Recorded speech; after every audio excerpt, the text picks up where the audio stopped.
Hello, welcome to another edition of the Bass Report. I'm Brian Bass, reporting live in the heart of the music mecca of the world, New York City. As you know, here on the Bass Report, I like to interview and profile musicians that have made an important dent and niche in the world of music. And tonight is no different.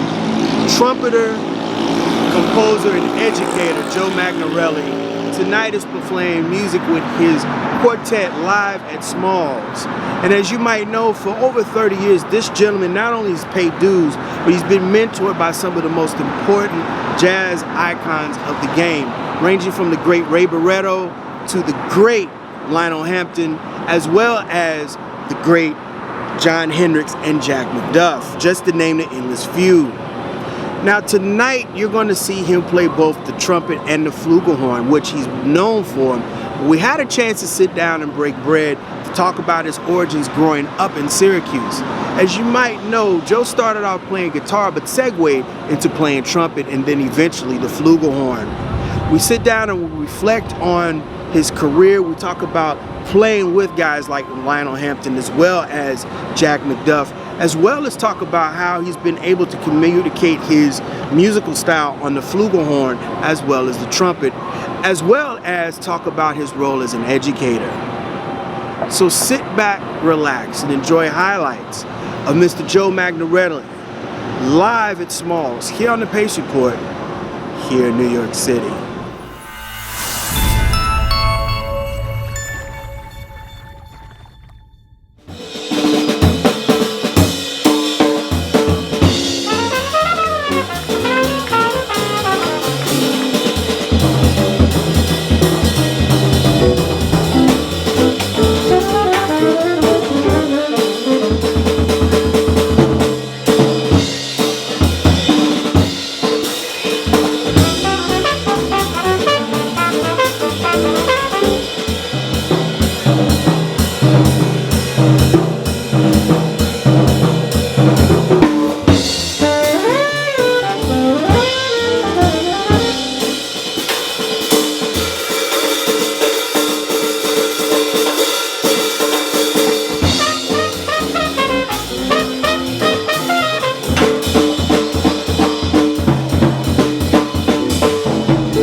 You know, this pandemic has shut everybody down. And what's crazy is I saw you in sporadic parts during this pandemic, playing with everybody. What is your take musically now, moving forward? How has your music changed? How has your playing changed? And how has your rationale as being a musician changed? Well, I feel like this is it, man. There's no more excuses. This is it, man. Like, it's full-fledged right now. There's no more excuses like, I can't do this or I can't do that. Just come and play. And, that's all I can say is that I feel like it's another level now. As far as emotion, you know what I mean? Like, emotionally, I just feel like there's another level to it now. For me, anyway. And also, you're an instructor. You're at Temple University and also Julliard. What is it that you're going to be emphasizing now moving forward with the next set of musicians? The same principles that I've been trying to teach, you know, as time's been going on. I mean, just, you know, fundamentals. I mean, we talk about things, we talk about issues and situations in life sometimes, but I let that happen organically because everybody's different, and I just try to give my honest opinion or honest, you know, 2 cents to those, you know, to the students. But mostly we just, you know, we work on fundamentals because in the music you're going to learn so much about yourself and about life anyways. So if you get into the music, you're going to find out things about yourself and other people. So right there, you know, I think it's a positive thing. You know, we're here at 11th Street Bar, and also with you last night at Smalls, and I noticed that there is a great camaraderie between you and the next generation of musicians, especially tonight.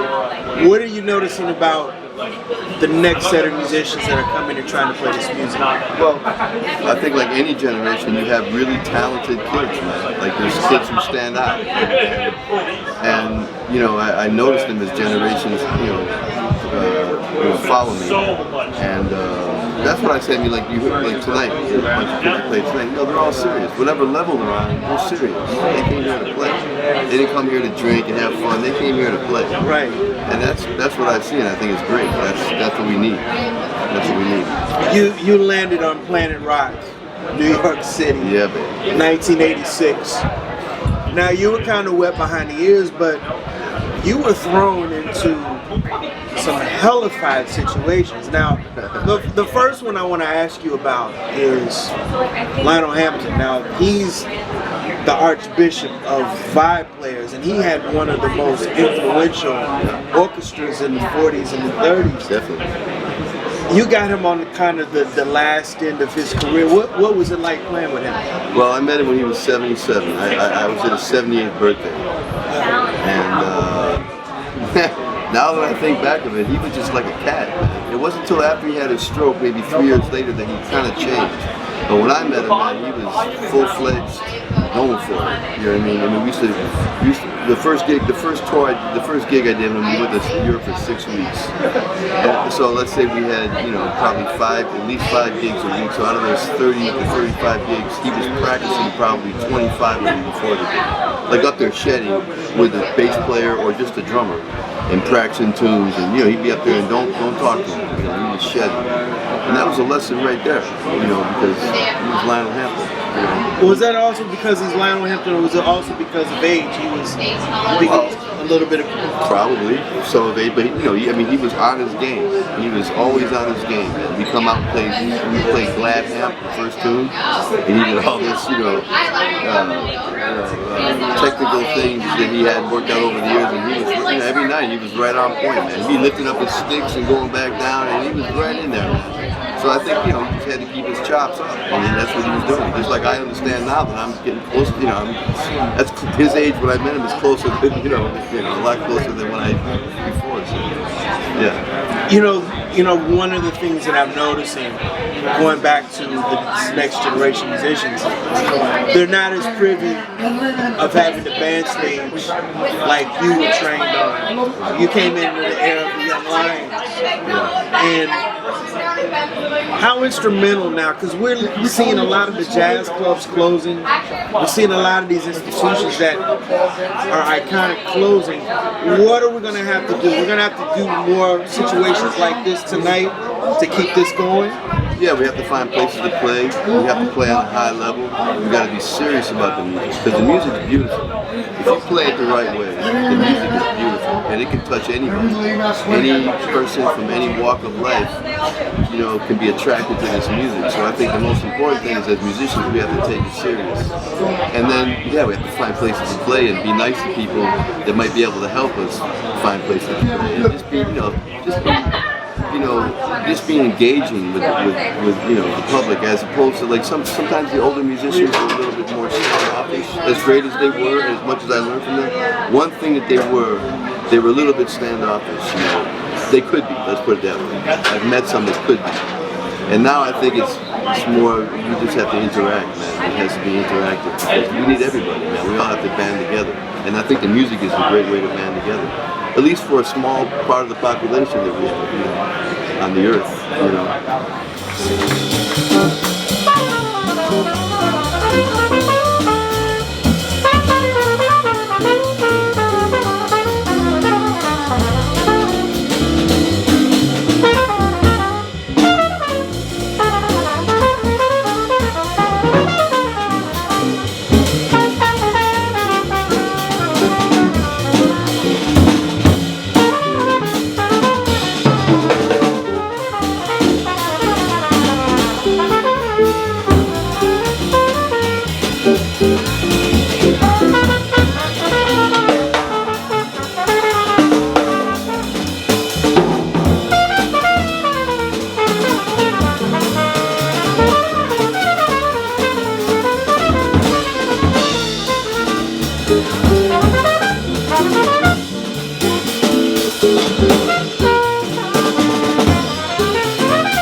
Syracuse is where you're born and bred, and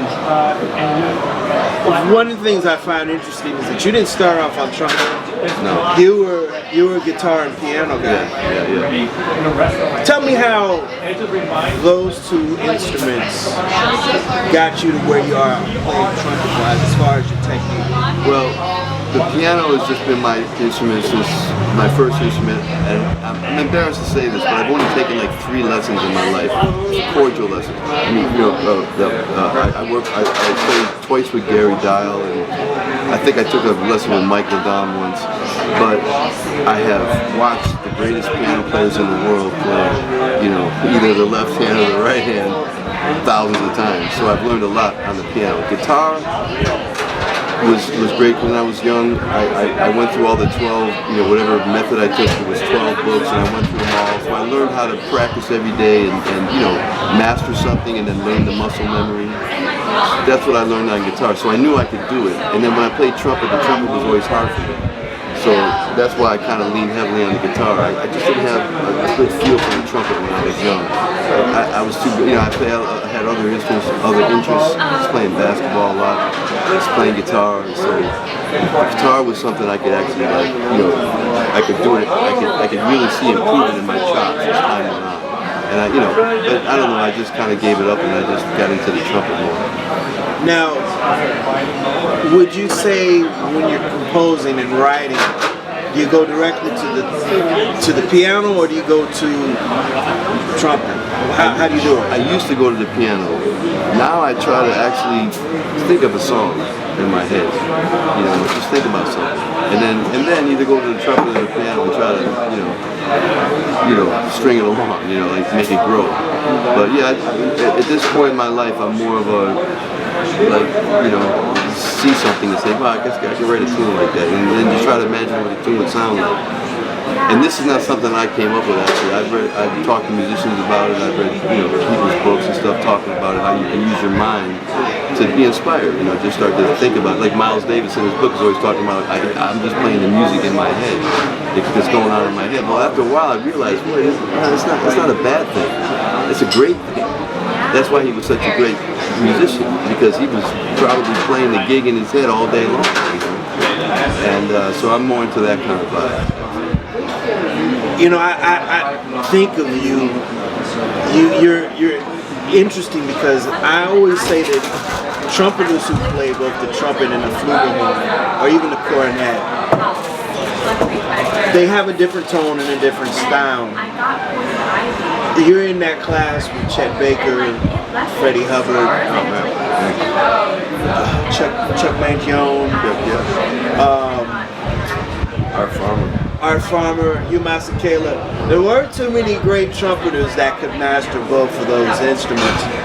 What are some of the things mentally or conceptually that you do on the trumpet than you do on, say, the flugelhorn? Well, as far as what I play, I don't think there's a difference. I go for the same thing on both horns. What I've noticed as years go on is that the flugelhorn is very forgiving. So my language sometimes sounds better on the flugelhorn just because the horn's more forgiving as far as tone quality and the wideness of the notes. It's easier, it's harder to miss it because they're so wide. Okay, but what my real answer would be my teacher in Syracuse, in Utica, New York, was Sal Amigo, one of the greatest flugelhorn players ever. You know, nobody really knows about him because he was an underground guy, but I listened to him for hours and hours. And the other guy I would say that really had an influence me on flugelhorn was Tom Merrill. And probably in the 92, 93, he was having these engagements at Bradley's where he would play 5 nights with a lot of times with Mulgrew or James Williams, Bulldog or Dennis Irwin. Not so much a drummer, just a trio. And I really studied him in that period. I would go nightly, and actually Roy would come too. Man, Roy would be in there. And watching him do his thing on flugelhorn was really it was an education that I couldn't put a price on. You know, I've interviewed Tom here on the Pace Report a couple times, and you know, I never thought about that because it does have a beautiful tone when he plays that flugelhorn. Yeah. Tom and I guess Jeremy Pelt, he's another one, man. Jeremy Pelt. Yeah, he's excellent when it comes to Roy too. Roy Hargrove. Yeah, Roy Hargrove. Do you think that a lot of new trumpet players are forgetting about the flugelhorn, or do you think it's just another instrument that they have to work harder or practice harder? Yeah, I think that they need to get into the flugelhorn. I think it's being. I think that students are really concentrating on their trumpet chops too much sometimes and not thinking about the beauty of it. And the flugelhorn could help them think about the beauty of it because it's not about chops. It's about more about expression and emotion. It's a low sounding brass instrument. It has the vibrations are lower, so it gets to people. When you keep doing the high vibration of the trumpet, eventually the ears will turn off if you do that all night long. You know what I mean? You have to have balance, and the flugelhorn for a trumpet player is a great balance because you can say, okay, we did this on trumpet. Now let's play. Let's change the vibration. So for me, the flugelhorn is very important, and the harmony is very important too. Do you sound better playing ballads on the flugelhorn than you do the trumpet? Okay, that's interesting too. I like to play ballads on the trumpet. I know I played 2 last night on the flugelhorn, but those are mine. That tune was mine, so that's different. But if I'm gonna play if I'm gonna play Easy Living or something like that, I'm playing on trumpet. Trumpet, yeah. Because I love Clifford Brown, I love Kenny Dorham, I love Festival. Those cats play trumpet. To me, I'd rather play like a tune that I might think is I might rather sound like more of a saxophone conceptually on the tune. That's when I pick up my flugelhorn. Because I do practice a lot with saxophone players. So sometimes that language that I learned from comes out better on the flugelhorn.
We talked earlier, and I'm very upset in the academia world and the journalist world that Kenny Dorham and really Fats Navarro really don't get the accolades that they deserve. And Kenny was so brilliant. He was a singer, he was a composer, great composer, and is a great trumpet player. But it's like when you name all the greats, him and Fats Navarro are kind of like on the left. Why do you think that is? Just cats are uninformed. I mean, that's all I can say. I mean, if you're into jazz and you're into jazz trumpet players, and eventually you don't get to Kenny Dorham or Fats Navarro, then you're not valid yet. That's my opinion. I mean, because eventually you got Kenny Dorham. For his time, was one of the most modern trumpet players because he was basically developing how to play a tritone substitution and make it sound beautiful. Like he took that from Bird, and I'm sure how many other cats that I don't know about that were going in that direction. He inspired Joe Henderson. He inspired Sonny Rollins. He inspired Clifford Brown did too, of course. So, and then when you talk about Fats Navarro, you're talking about a guy who stood up there with Dizzy, who had his and Bird, and held his own. And he died at 23. Yeah. So there's such a little package of his work. So for a scholarly writer, journalist who supposedly knows everything, has covered everything, to not know about that, I don't know how that happened. That's crazy. And no one's doing any Fats Navarro tribute records. Yeah. No one's doing any Kenny Dorham tribute records, and it might be time for one. I have one in mind. I have a little. I don't really want to talk about it, but I have a little different way I'd like to do it because I can't to play his music on a record. Kind of be like, what am I doing? Right. Buy his record. Right. So it has to be a little kind of different, But so I have it in my mind. Yeah, I have something in my mind. But there's a lot of guys who could do it. There's so many guys who are really into Kenny Dorham. I definitely am. Yeah. As well as Freddie Hubbard, as well as Tom Harrell, as well as Roy Hargrove. As well as a lot of cats. Randy Brecker. I can name a lot of cats. Brian Lynch. Ooh, yeah. You know, COVID, we lost a lot of important jazz musicians, and we lost Wallace. We lost Wallace, yeah, and that was sad, very sad. I think we were at a little private party back. Yes, that's right. And he supported me when I started doing this. And I kind of broke down when Freddie Hendricks showed me the picture of him laying in the bed, hospital bed. And it was like, I couldn't, first of all, it was just, he's a Gemini. He was born a few days before me. And two, what he brought to jazz at the time he came in, what does he mean to you and what does he mean to jazz? Well, I saw Wallace Roney play with the Jazz Messengers in 1985, and I was like, wow. Like, what was that?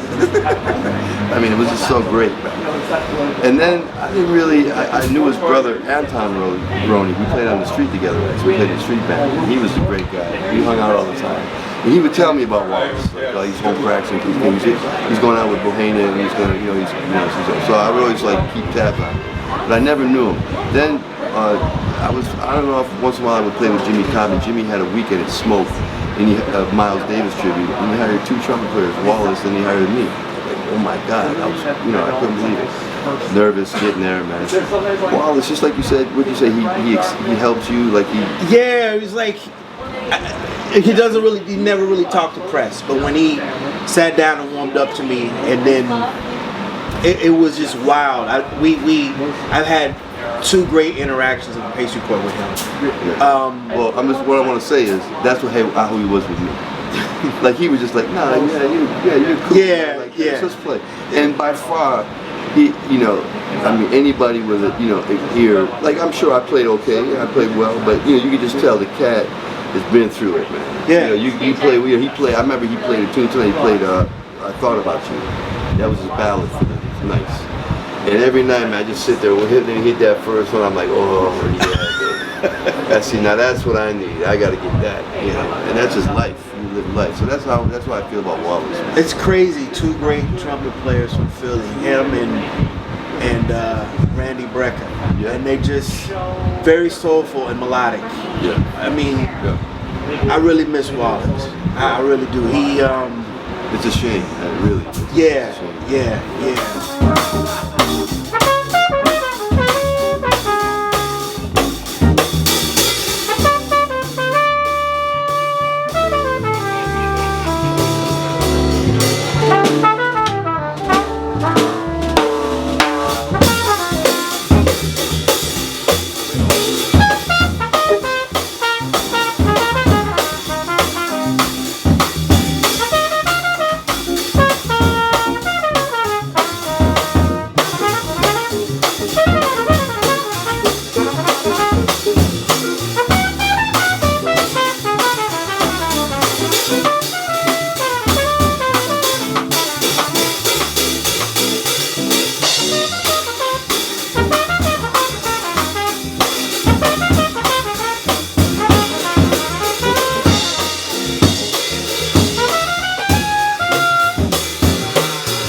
Joe Magnarelli, what does jazz music mean to you?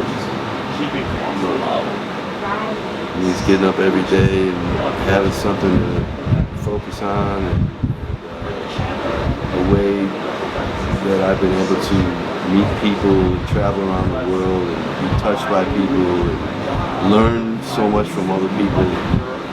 It's offered me all that, you know? And it's also offered me just great feelings on the bandstand, whether I'm playing or I'm just listening to people playing, and so it's giving me that too, and that is priceless, man. And you have that feeling, you know, usually I get it when I'm sitting down and checking somebody out, but just that feeling that it gives you. But mostly it's the interaction and the emotional part, where you meet people and you build friendships because you feel that way about them. You have that camaraderie with the music. Both, people love the music, they know I love the music, so and then you learn from people. When you start to open up people and interact with them, you learn. Oh wow, like I should have said that, or I should have said this, and I wouldn't have had that without jazz. I wouldn't have had it without the music. And people believe in it, like Lionel Hampton, Jack McDuff, and people like that. So that's why I like to believe in people now, because you don't know, man. Somebody who plays, in someone's opinion, that might just be average. Okay, that might be someone's opinion of that person. That opinion may change in 2 years, man. That person might be, the greatest thing you ever heard. Because, if you have just a little bit of talent and a lot of hard work, anything can happen. And I think that's important to keep that message going. And you can never give up. If you love something, just do it. Because you never know who's going to look at you and say, oh, I like that guy, man. I happen to have money too. Or anything. It doesn't have to be money. It could be, whatever. That's kind of where I'm at with how the music, how I feel about the music. That'll do it again for another edition of the Pace Report. I'm Brian Pace, reporting live here in the Mecca of music here in New York City. I'd like to personally congratulate and thank the talented Joe Magnarelli for his time. Make sure you go out and support Joe, as well as his current project, which is now available on iTunes, Amazon.com, and CD Baby. For more information for his upcoming tour dates, as well as his upcoming projects, please visit him online and social media at joemagnarelli.com. I'd like to personally thank the staff and management at Smalls for their warm hospitality. And as always, people, please like, share, and subscribe to these videos here on The Pace Report, both here on YouTube and Vimeo, as well as visit my website, thepacereport.com, for my weekly column, as well as my past segments. Until next time, remember, if it's in the groove, it'll make you move. Until next time, peace.